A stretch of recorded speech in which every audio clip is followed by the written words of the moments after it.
When you're playing music at a party and the people are grooving and the dance floor is packed and everything, there's a certain level of energy on the dance floor, and how you maintain that energy, it depends on the DJ, it depends on you.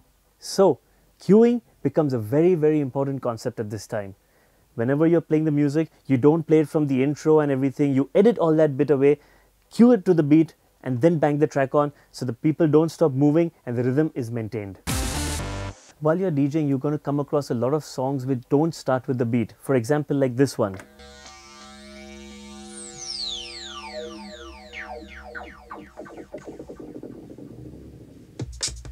So when I hear the beat, I press the pause button, I stop the song.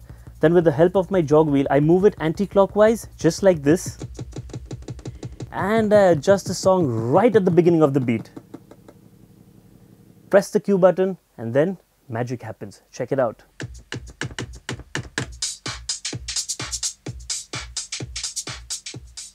So that's what cueing is. Easy and simple, but very, very important. When it comes to cueing, if you're just slightly more vigilant and observant, it can make things easy for you. For example, if I'm listening to this song, I'd probably listen to it and keep my eyes on the display to see the time. And what I notice is, at exactly 7 seconds, the beat begins. So the next time when I'm going to cue, I know exactly where I have to hit my pause button, and that's exactly what I'm going to do. 7 seconds, I heard my beat and I use my jog wheel again to go to the beginning of the beat, just listening to it, exactly cue it, hit the cue button and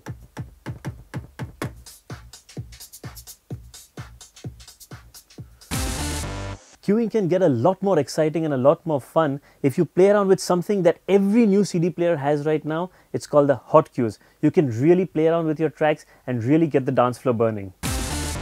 Very simply speaking, what you can do with the hot cue is set 3 separate cue points in the same song, and then you can play around with it to make your song more exciting. Just like this. I press the record button.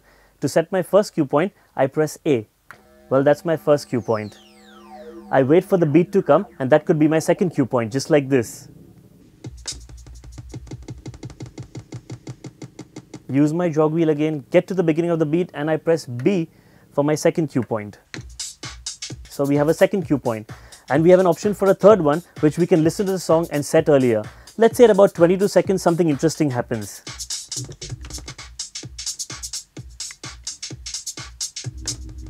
We got a bass line kicking in. That could be my third cue point. So I go back again, cue it just to the beginning of the bass line. And that's my third cue point. Now, we can really play around with this bit.